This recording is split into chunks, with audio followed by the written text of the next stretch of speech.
सभा या लोकसभा में आरक्षित सीटें, उसके अलावा किसी भी दलित समुदाय के पॉलिटिशियन का जीत पाना लगभग असंभव है। तो क्या मानते हैं, जातीय असमानता आज भी समाज का उसी प्रकार हिस्सा बड़ा है पेचीदा और कठिन सवाल आपने पूछा है जी। भाजपा जब आएगी तो पिछड़ों का जो आरक्षण है उसका नुकसान होगा, तो इसको कैसे देखते हैं? सरकारी शिक्षा की बात की जाए तो बद से बदतर होती जा रही है, और अगर गांव का परिवेश देखा जाए तो गांव में सबसे ज़्यादा शेड्यूल कास्ट के बच्चे स्कूलों में हैं, बाकी जो समर्थ हैं उनके बच्चे प्राइवेट स्कूलों में जा रहे हैं। तो इस व्यवस्था पर क्या कहना चाहिए? साथियों नमस्कार, आप देखना शुरू कर चुके हैं एनडी न्यूज़, और इस वक्त भिवानी के रेस्ट हाउस में मौजूद हैं और पटौदी से विधायक सत्य प्रकाश जकार्ता जी यहाँ पर पहुँचे हैं। लगातार अपने जो साथी हैं, संगठन के साथी, उनसे मुलाकात कर रहे हैं। विधायक जी के बारे में बता दूं, लंबे समय से राजनीति में हैं और 2019 में पहली बार पटौदी से विधायक चुने गए। उससे पहले 2 चुनाव 14 और 9 में लड़ चुके हैं। लंबा राजनीतिक अनुभव है। उससे पहले शेड्यूल कास्ट के जो संगठन हैं, अखिल भारतीय शेड्यूल कास्ट के, उनके तमाम अलग अलग पदों पर रहे, और इस वक्त भी विधानसभा हरियाणा में उनकी जिम्मेदारी है। जो SC-BC समिति है उसके अध्यक्ष हैं। विधायक जी नमस्कार। सर, सबसे पहले तो स्वागत है आपका भिवानी। धन्यवाद। एक सवाल तो सबसे पहले ये करेंगे सर कि शिक्षा व्यवस्था, अगर सरकारी शिक्षा की बात की जाए तो बद से बदतर होती जा रही है, और अगर गांव का परिवेश देखा जाए तो गांव में सबसे ज़्यादा शेड्यूल कास्ट के बच्चे स्कूलों में हैं, बाकी जो समर्थ हैं उनके बच्चे प्राइवेट स्कूलों में जा रहे हैं। तो इस व्यवस्था पर क्या कहना चाहिए? देखिए, इसमें कोई दो राय नहीं कि शिक्षा के ऊपर पूरा फोकस होना चाहिए जी।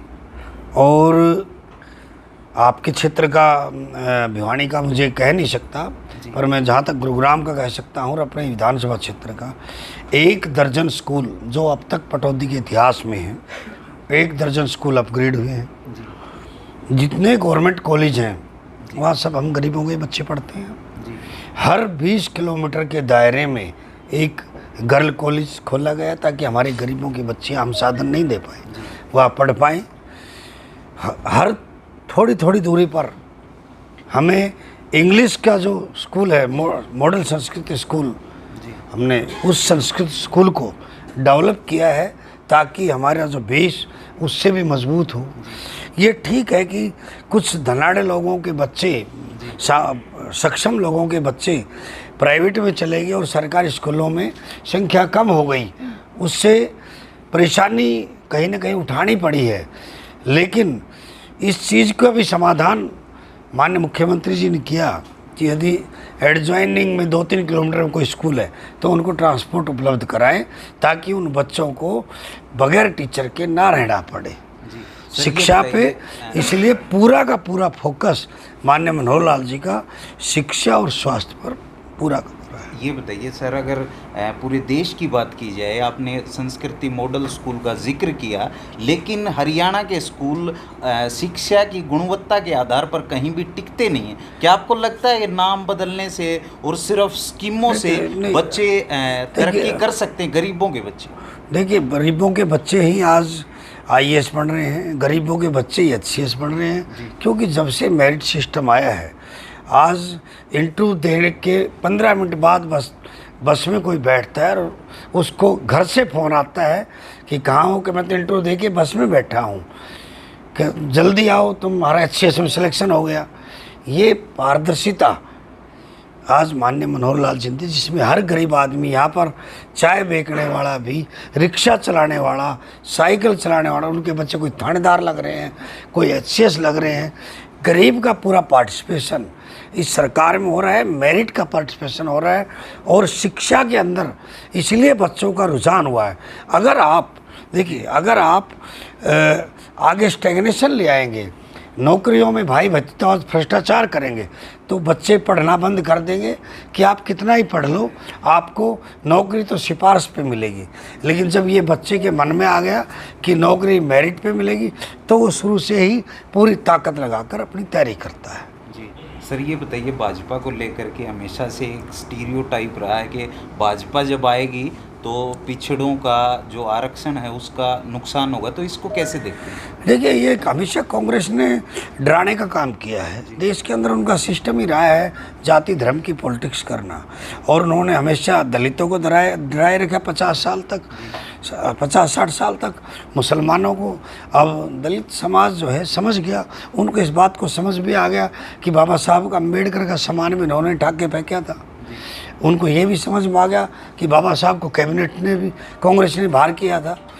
बाबा साहब का जितना अपमान कांग्रेस ने किया वो सब लोगों के आहिस्ता आहिस्ता समझ में आ गया है। अब दलित को इन लोगों के बहकाने में, कांग्रेस वालों के बहकाने में नहीं आने वाले। लेकिन अब मुसलमान भाई हैं वो दिग्भ्रमित हैं, उनको भी बात समझ लेनी चाहिए कि हम सब देश के विकास में एक साथ मिल के चले। और जो एक लंबे समय तक कांग्रेस ने सिर्फ डरा कर कहीं कोई सिर्फ गरीब उन्मूलन के कार्यक्रम चला दिए, फिर कह रहे हैं 100 में से 15 रुपये पहुँचेंगे, तो इस तरह की योजनाएं उन लोगों की थी। आज 100 रुपये अगर चंडीगढ़ से चलेंगे तो 100 ही पहुँचेंगे, 1 रुपये बीच में जाएगा नहीं। मोदी जी खटका दबाते हैं तो पूरा का पूरा आते हैं। ये सिस्टम पारदर्शिता का जो सिस्टम है। मनोहर लाल खट्टर सरकार के 9 साल से अधिक हो गए हैं। एक अब आकलन जब होता है तो विरोधी दावा करते हैं कि पूरी सरकार में ब्यूरोक्रेसी हावी है, लेजिस्लेशन को हाशिए पर धकेल दिया गया, विधायकों से अधिक अधिकारी ताकतवर हैं। तो डेमोक्रेसी के अंदर बाबा साहब डॉक्टर भीमराव अम्बेडकर ने सेपरेशन ऑफ पावर साफ तौर पर कहा था। ब्यूरोक्रेसी की जो है एग्जीक्यूटिव, उसके अपना अलग दायरा है, लेजिस्लेचर उसका अलग दायरा है, और जुडिशरी का अपना अलग दायरा है। आज के डेट में हो क्या रहा था कि लेजिस्लेचर एग्जीक्यूटिव में गाहे बगाहे दखल करता है, जबकि लेजिस्लेचर का काम है, जैसे मेरे नाम से विधानसभा, विधान का मतलब लेजिस्लेटिव, कानून बढ़ाना। हम कानून बढ़ाने की जगह बैठते हैं, मैं वहाँ बैठ के कार्यपालिका नहीं चला सकता। कार्यपालिका वो लोग चलाएंगे जो सरकार में मंत्री हैं, जो अधिकारी हैं, माननीय मुख्यमंत्री हैं। तो ये जो हमें ये बात समझनी चाहिए, अगर मैं हर डे टू डे सरकार के काम में दखल दूं तो एक ये एमएलए के लिए ठीक नहीं है, क्योंकि एमएलए का काम विधान बनाना है, कानून बनाना है, और मैं उस विधान बनाने की समिति का मेंबर हूँ, विधानसभा का मेंबर हूँ। मैं कार्यपालिका का पार्ट नहीं हूँ। I am not a part of executive, I am part of legislature. मेरी ड्यूटी विधानसभा के अंदर लोगों की आवाज़ उठाना, विधानसभा के अंदर कानून बनाना, ये हमारा काम। अगर हम दखल करें जुडिशरी में, अगर हम दखल करें ब्यूरोक्रेसी में, तो दिक्कत आती है। जैसे आपने कहा, अगर आप कहें, फिर मुख्यमंत्री जी कहे तो रहे, देखिए एक जज है, उनका माथा खराब है, ठीक कर देंगे, तो वो क्या हमारा काम यही है। हम डेमोक्रेसी, हम जनता की आवाज़ है, हम जनता की आवाज़ हैं। अगर डेमोक्रेसी के अंदर हमें वही बोलते हैं जो जनता हमें चुन के भेजती है। हमारा प्लेटफार्म जनता की आवाज़ उठाना है, और अगर कार्यपालिका ठीक काम नहीं कर रही, उससे काम लेना है। यदि कोई न्यायालय ने निर्णय गलत दिया तो उस निर्णय को सिर्फ एक ही जगह है, वो विधानमंडल, वो है लोकसभा, जहाँ उसको ठीक किया जा सकता है। इतिहास गवाह है कि सामान्य प्रकरण में राजीव गांधी ने मुसलमानों के लिए ठीक किया। इतिहास गवाह है अनुसूचित जाति के हितों के लिए अटल बिहारी वाजपेयी ने ठीक किया। तो ये तो अपने आप में इतिहास गवाह है इस बात का। ये बताइए सर, अगर SC-BC समाज की बात की जाए तो क्या लगता है सरकार के साथ 2024 में कितना खरा उतरे? SC-BC समाज बहुत सुलझा हुआ समाज है। अब इसको कोई बरगला और बहका नहीं सकता, ये तर्क के आधार पर निर्णय लेता है। और बाबा साहब अम्बेडकर ने एक ही बात कही थी कि कभी भी किसी रेटी कही सुनी सुनाई बात को मत मानना। जो आपके तर्क की कसौटी पर खरा उतरे, आपको लगे कि आज अगर माननीय नरेंद्र मोदी जी और मनोहर लाल जी ने जो काम किए, हरियाणा के अंदर माननीय मनोहर लाल जी ने जो कर्मचारियों के लिए काम किए, उनका पे बैक टू होता ही है। और हमारा दलित समाज इस बात को बिल्कुल ऋणी रहेगा कि आज कर्मचारियों को बैकलॉग और पदोन्नति में आरक्षण देकर क्लास 1-2 में 50 लाख दलितों को ऑक्सीजन देने का काम माननीय मनोहर लाल जी ने किया। सर ये बताइए, बैकवर्ड क्लास को कभी रिप्रेजेंटेशन नहीं था, उनको पंचायतों में, उनको नगर निगम में, इनको रिप्रेजेंटेशन देने का काम माननीय मनोहर लाल जी ने किया। सर ये बताइए, इंडिया और भारत को लेकर के लगातार बहस छिड़ी हुई है, और कई दलित एक्टिविस्टों का कहना है कि वो भारत जिसने जो जातीय व्यवस्था दी, हम वो नहीं चाहते। हम जो बाबा साहब का जो इंडिया है, जो कॉन्स्टिट्यूशन में जो लिखा गया है, उससे हम सहमत शायद हैं। उन्होंने बाबा साहब का संविधान आधा पढ़ा है, उसमें भारत है जी नहीं, इंडिया भी है और तो भारत भी इंडिया है, भी है, तो उसको भारत को इग्नोर आप कैसे कर सकते हैं? कोई भी नहीं कर सकते। जी नहीं, भारत इंडिया, आज इंडिया तो भाजपा का भी हिस्सा रहा, लेकिन हाँ, अब इंडिया भी विपक्षी गठबंधन नहीं, का इंडिया भी इंडिया नाम रखने से क्या 2004 में भाजपा ने भी साइनिंग इंडिया नारा दिया। नहीं, उससे हमने कहा ना कि संविधान में दोनों ही है, कभी कोई यूज कर ले, जिसको जो लगता है यूज कर ले, कौन किसको मना कर रहा है? इंडिया भी है और भारत भी है, आप निकाल के देख लीजिए, संविधान मंगा लीजिए, नेट पे खोल लीजिए। नहीं, भाजपा और भाजपा के जो कुछ लोगों विचारधारा को के समर्थित लोग हैं, कुछ वो लोग इसका पुरजोर विरोध कर रहे हैं। नहीं, आपका क्या मत है इसमें? मेरा ये मत है कि कुछ लोग मोदी विरोध के चलते, पहले भाजपा विरोध के बाद इन्होंने सनातन धर्म में कहीं जाति पाति नहीं थी, बीच में लोगों ने कर दी, तो सनातन धर्म जो तथागत गौतम बुद्ध का भी धर्म सनातन, और उन्होंने भी जाति पाति के खिलाफ कहा है।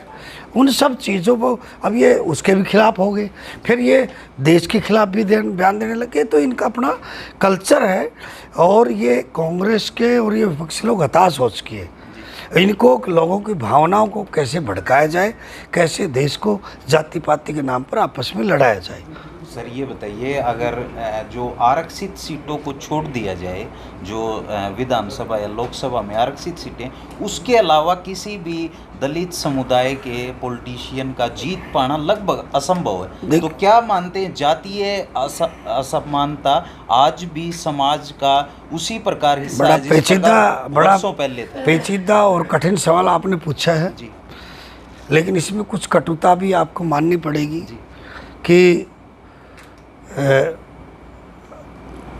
राजनीति के अंदर अभी बदलाव आने लगा है और पूर्णतः बदलाव नहीं आया है।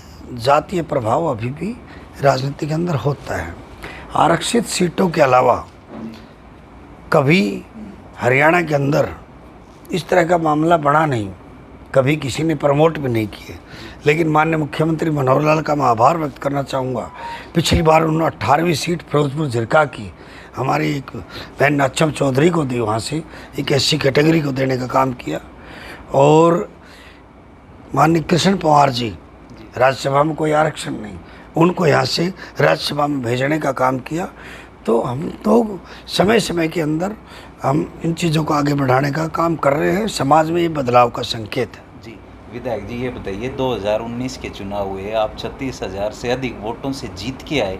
एक वक्त था कि मंत्री पद के लिए आपका नाम लगातार चल रहा था, तो क्या लगा कि उस कास्ट सिस्टम के अंदर आपको पीछे धकेल दिया गया, या जेजेपी के आने से वो जातीय समीकरण बैठाने के लिए वो सीट उनके हिस्से चली? बाबा साहब डॉक्टर भीमराव अंबेडकर ने कहा है, जिस पद पर रहो उस पद पे पूरी ताकत और क्षमता के साथ काम करो, और ज़्यादा कल्पना करना दुख का कारण है। तो कल्पना नहीं इच्छा करना दुख का कारण है। जी, तो ये हमारे साथ आपने कहा कि जनरल सीट से जो, लेकिन तोसाम के अंदर ऐसा एक उदाहरण हो चुका है, शायद धर्मवीर दहिया जी आप जानते हो, सीताराम सिंगला बहुत कभी हाथ हमारी जानकारी में नहीं है ना, मैं कोई हमें तो जानकारी है नहीं। जी, तो ये थे हमारे साथ पटौदी से विधायक, और यहाँ पहुँचने पर, भिवानी पहुँचने पर उनका स्वागत करते हैं। तमाम सवालों के उन्होंने जवाब दिए, उसके लिए बहुत बहुत धन्यवाद। आप देख रहे थे ND न्यूज़, मेरा नाम है सोमवीर।